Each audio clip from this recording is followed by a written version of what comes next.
From the campus center at the University of Massachusetts in Boston, the final debate in the U.S. race for Senate.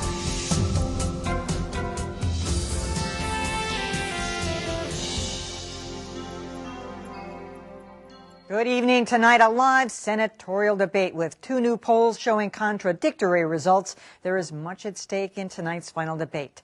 A Boston Globe poll shows Democrat Martha Coakley with a 15 percentage point lead over Republican Scott Brown, with independent Joseph Kennedy trailing far behind. However, public policy polling claims their survey has Brown with a 1-point lead. Tonight is the last chance voters will see the candidates side by side. David Gergen will moderate this debate organized by the Edward M. Kennedy Institute for the United States Senate at the University of Massachusetts, Boston. The debate will be 1 hour. We invite you to comment on our chat line at greaterboston.org. Here's David Gergen.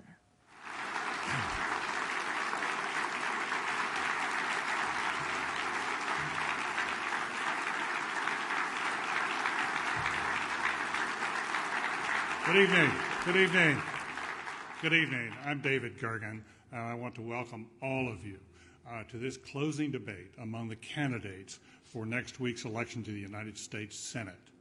This coming Tuesday will be a crucial time here in Massachusetts. Voters will go to the poll and select a person who may well determine the outcome of the long fight over health care legislation in Washington. At stake as well will be jobs, energy, the environment, abortion, wars overseas. We have much to talk about tonight. Moreover, the candidates in this election are seeking to fill a seat that is legendary in American politics. Among its occupants have been giants of the past, from Teddy Kennedy and his brother John, to Henry Cabot Lodge, Charles Sumner, Daniel Webster, and John Quincy Adams. Those are some shoes to fill. So this debate is sponsored by the Edward M. Kennedy Institute for the United States Senate. We are gathered at the Boston campus of the University of Massachusetts, on whose land the Kennedy Institute will eventually be built. In an order determined by lottery, let me introduce the three candidates here with us. Scott Brown, the Republican candidate, is in his third term in the state Senate, representing the Norfolk, Bristol, and Middlesex district. He previously served 3 terms in the House. Martha Coakley, the Democratic candidate, is the Attorney General of Massachusetts.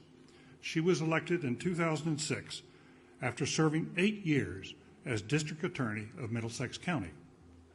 Joseph Kennedy, no relation to the late senator, is an independent candidate who is a member of the National Libertarian Party. He works in information technology and lives in Dedham. In preparing questions, I've consulted with members of the media and with other people whose judgment I trust. The questions themselves are known only to me. To the audience, once again, please hold your applause until the end. We will begin with a series of questions to the candidates, leaving time in each round for response and discussion. By lottery, the first question will go to Mr. Brown, then to Ms. Coakley, and Mr. Kennedy, and we'll rotate the order. Later on, the candidates will have time to ask each other questions. So, let us begin. To the candidates, President Obama and Democrats in Congress are now in the final stages of hammering out a national health care bill. There is a very real possibility that the winner of this election will be in a position to ensure passage of the bill or its defeat. Do you want voters in Massachusetts to see next Tuesday's vote as a referendum on this national health care bill? Mr. Brown. Thank you. It's a pleasure to be here, and I want to thank the Kennedy Institute and UMass Boston. Thank you for your question. The health care bill that's being proposed in Washington is broken. The backroom deals, Nebraska, Louisiana, we all know about it. We need to start over. We have health care here already in Massachusetts. 98% of the people are already insured. We've done it. Did it with the help of the Senate President and others. So we don't need what's being pushed on Washington on Massachusetts. Cutting $500 billion from Medicare, you're going to look at longer lines, lesser coverage. We know we need to reform pricing. It's something we're going to be doing very shortly. But to think that we're going to have a one-size-fits-all plan in in Congress going to come down here in Massachusetts and hurt what we have. That's one of the differences between Martha Coakley and I. You're talking about $1 trillion health care plan, $500 billion of Medicare cuts at a time when we just don't need it. I would propose actually going and allowing the states to do it individually with the government incentivizing it, very similar to what we did here. We can actually export out what we've done and show them how to do it. So I'm looking forward to having the opportunity to be the 41st vote and make sure that we get that plan back to the drawing board. Ms. Coakley. Thank you, David, and thanks for hosting us here this evening. I'd be proud to be the 60th vote to make sure that we get health care reform that we so badly need.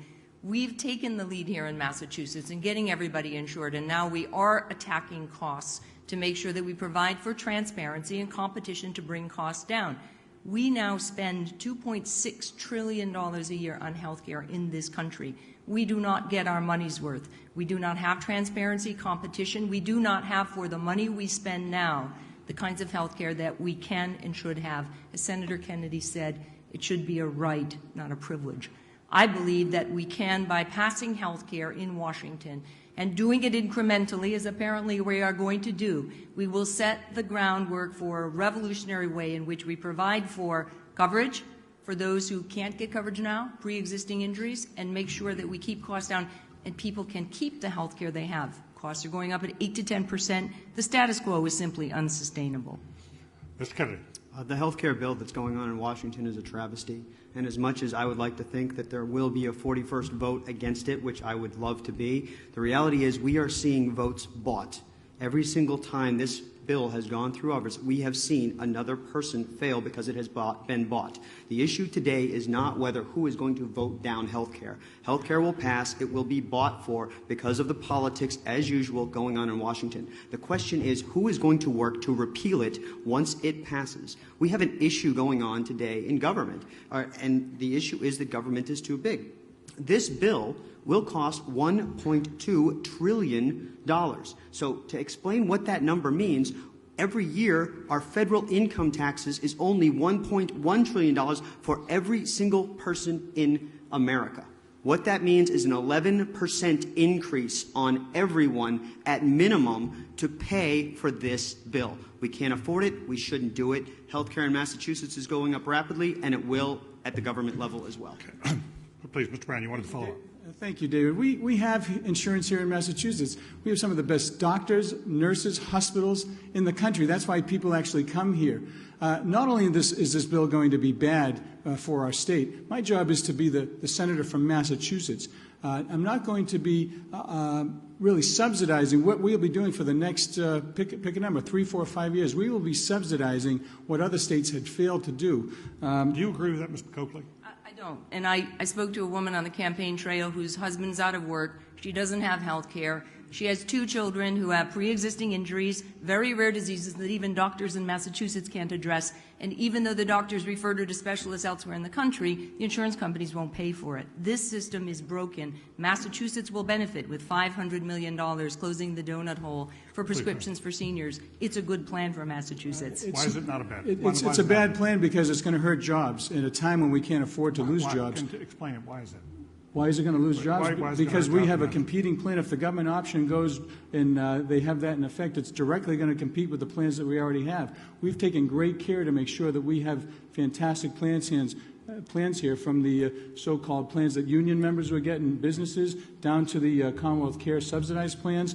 But the biggest problem, and Martha talked about the $500 million that Senator Kerry is bringing back, we shouldn't have to go to Washington every time to have a cup to get handouts from Washington. We should be able to fix the problems on our own, and we can do that very easily. Yeah, Ms. Coakley, can you promise the voters of Massachusetts, if you're elected, you're going to vote for this national health care plan, regardless of how it's changed here in conference, especially on abortion? I think the plan, what I've said is that I support the plan coming out of the Senate.